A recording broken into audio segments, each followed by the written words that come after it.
Hadirin yang berbahagia, pada kesempatan yang singkat ini kami menyampaikan khutbah yang singkat dengan judul mengisi nikmat kemerdekaan dengan iman kepada Allah Subhanahu wa taala.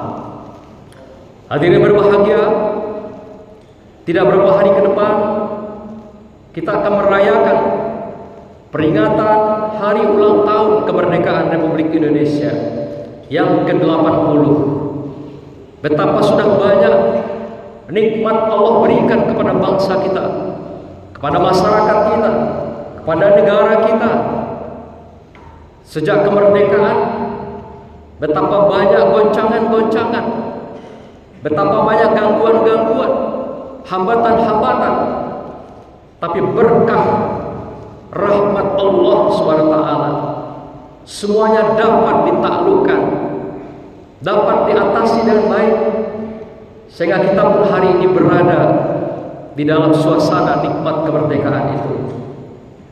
Oleh karena itu, sepantasnya kita bertanya di hari kemerdekaan yang ke-80 ini, apakah kita secara pribadi juga sudah merasakan, sudah sampai pada tujuan kemerdekaan itu, atau masih dalam proses? Hadirin yang dimuliakan Allah, kemerdekaan di dalam Islam dimaknakan dengan hur, atau dengan kata istilahnya huriyah. Hur adalah merdeka, huriyah adalah kemerdekaan.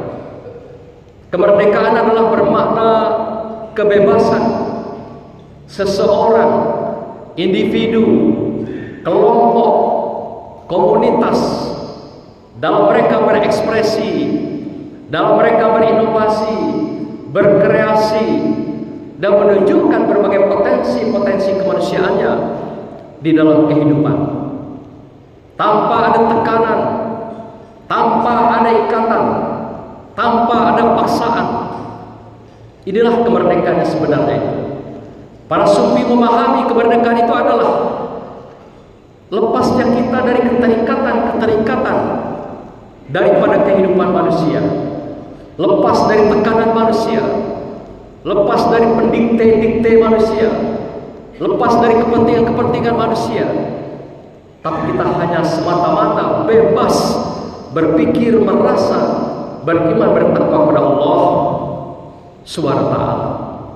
Kebebasan manusia ketika dia melepaskan dengan manusia lainnya sebagai keterikatan ketergantungannya, keterikatan dengan materi dunia, keterikatan dengan jabatan, dan keterikatan apapun yang dalam bentuk finansial kehidupan dunia.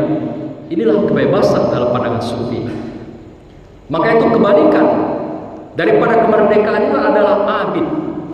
Abid itu artinya budak, hamba. Maka itu abid hanya ada pada masa Rasulullah SAW. Nabi-nabi dan rasul sebelumnya menjalankan kemerdekaan itu hanya untuk kelompoknya sendiri, golongannya sendiri. Tapi ketika hadirnya Rasulullah, inilah kemerdekaan yang hakiki, yang total dalam kehidupan manusia. Manusia betul-betul lepas, merdeka untuk menikmati keadilannya, menikmati kebebasannya di dalam berekspresi, menjalankan, menunaikan, dan menjalin hubungan dengan Allah Subhanahu wa taala. Maka itu pada masa Rasulullah ada istilah perbudakan. Maka Rasul juga banyak mengatakan, barang siapa yang melepaskan budak-budak kamu, hamba sahaya kamu, maka Allah juga akan melepaskan dirinya secara lahir batin dari keterikatan dunia dan menggantinya dengan surga di dunia dan di akhirat. Inilah kemerdekaan yang sesungguhnya, bebasnya kita dari kehidupan keterikatan, tekanan-tekanan kemanusiaan. Hadirin berbahagia, ayat yang kami bacakan tadi adalah karakter-karakter orang-orang yang hidup di dalam sebuah kondisi kemerdekaan. Dan inilah yang acap kali mengganggu ketika kita mengisi kemerdekaan itu. Siapa itu kata Rasulullah? Ada dua pihak. Mereka yang mengganggu jalannya kebahagiaan, kedamaian, ketenangan, kemerdekaan itu dalam setiap diri dan setiap manusia dimanapun berada. Yang pertama kata Rasulullah adalah kelompok yang husaun kahusais sa'il. Mereka orangnya banyak, berkumpul, tapi dia tidak punya kekuatan apa-apa. Bagaikan buih di lautan. Sedikit saja ditiup angin dia terpecah belah. Sedikit saja dihempas oleh ombak dia berantakan. Ini dikatakan bahwasanya ada nanti dalam fase tertentu mengisi kemerdekaan seseorang, kemerdekaan masyarakat satu bangsa akan diisi oleh orang-orang yang seperti ini. Tidak punya jati diri, tidak punya istiqomah, tidak punya sebuah keyakinan, tidak punya sebuah pegangan yang menggantungkan dirinya kepada Allah, tapi dia terombang-ambing di atas lautan bagaikan buih yang banyak tadi. Yang kedua, kata Rasulullah, akan kamu temui nanti dalam kelompok kamu itu mereka-mereka yang hubud dunia wa karahiyatul maut. Mereka yang sangat cinta dengan dunia, cinta dengan materinya, cinta dengan jabatannya. Dan orang-orang yang seperti ini, dia melalaikan akan kematian, melalaikan akan akhirat, melalaikan hidup bersama Allah, dan dia bersedia menghalalkan segala cara, halal haram hantam dalam kehidupannya. Ini dua karakter yang akan hadir mengisi kemerdekaan sebuah bangsa dan masyarakat. Siapa mereka itu kata Rasulullah? Mereka itu adalah orang-orang yang munafik. Orang munafik adalah orang yang bagaikan buih terombang-ambing ke sana kemari. Dia adalah sangat cinta. Segala sesuatu dilakukan dengan transaksi untuk mendapatkan jabatan, mendapatkan proyek. Semua dilakukan dengan transaksi. Hubud dunia, inilah wujud cinta mereka. Menghalalkan dengan segala cara untuk mendapatkan apapun di hadapan mereka. Maka At-Tabari mengatakan dalam kitabnya Jami' Tafsirul Quran, ada 3 hal yang mewarnai seorang munafik dalam kehidupan. Di antaranya mereka, yang pertama, dia tidak akan pernah komit, tidak akan berpegang teguh dengan janji. Walaupun sudah disumpah, tetap saja janji itu diingkari. Yang kedua, mereka pasti orang yang tidak amanah. Walaupun telah diberikan amanah pada mereka, pasti mereka hianati. Dan yang ketiga, mereka tidak akan pernah jujur. Apa yang mereka katakan dengan pesonanya, dengan lisannya, dengan pembicaraannya, yang membuat orang lain tertarik mendengarnya, tetapi itu hanyalah janji-janji kosong yang tidak akan pernah diwujudkan dalam kenyataan. Inilah kata At-Tabari yang mengatakan, inilah karakter orang-orang yang munafik itu, yang menjadi bagian dari kehidupan kita semua. Dan inilah yang menghambat kemerdekaan dalam kita mengisinya sampai kapan tujuan itu akan tercapai. Kalau dalam pembukaan Undang-Undang Dasar 45 sudah mengatakan, atas berkat rahmat Allah maka kita akan berjuang, yaitu melahirkan apa yang dilakukan oleh founder kita. Pertama adalah mencerdaskan kehidupan bangsa. Apakah bangsa kita hari ini sudah cerdas? Masih tingginya angka putus sekolah, tingginya angka tidak partisipasinya masyarakat dalam pendidikan. Itu menunjukkan bahwasanya kita masih rendah dalam pendidikan. Jambi saja kita masih berada dalam usia 8,5 tahun pendidikan. Artinya baru kelas 2,5 SMP.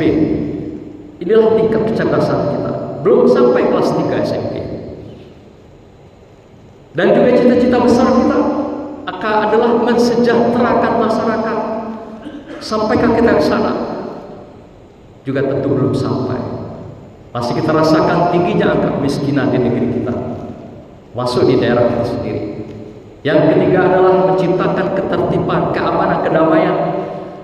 Apakah sudah hilang fitnah, adu domba, gosip, intrik? Ternyata masih merajalela.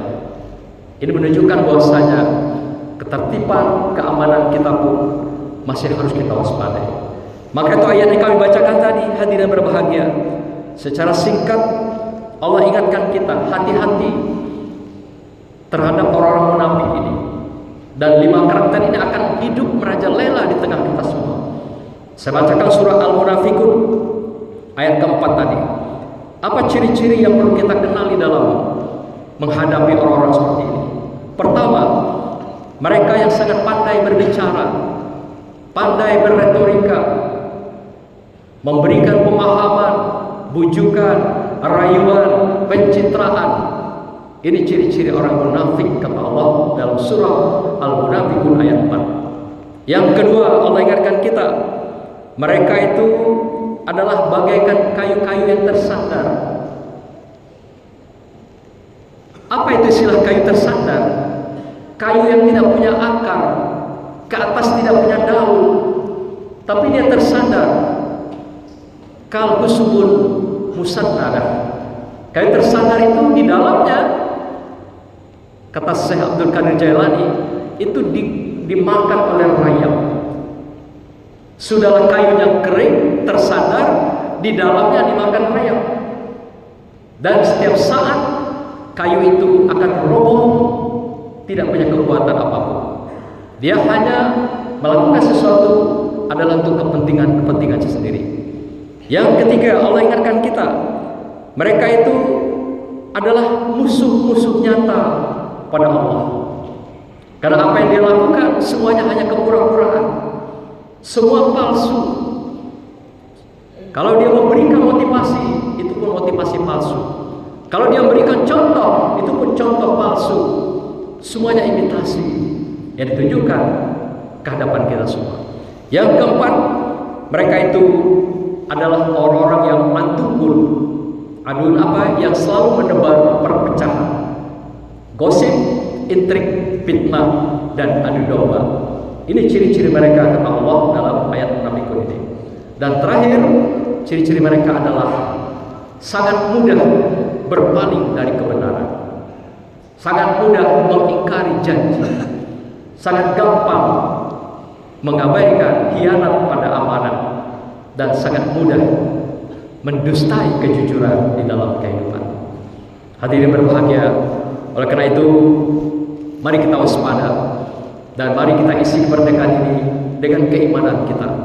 Iman dan takwa lah yang bisa menyelamatkan bangsa ini sesuai dengan pembukaan atas berkat rahmat dan berkat Allah. Artinya founder kita, pendiri negara ini sudah sadar betul, tanpa berkah, tanpa ridho, tanpa rahmat Allah, kita tidak akan mungkin mencapai tujuan kemerdekaan itu. Walau anna ahlal qura amanu wattaqaw la fatahna alaihim barakatin minas samai wal ardh.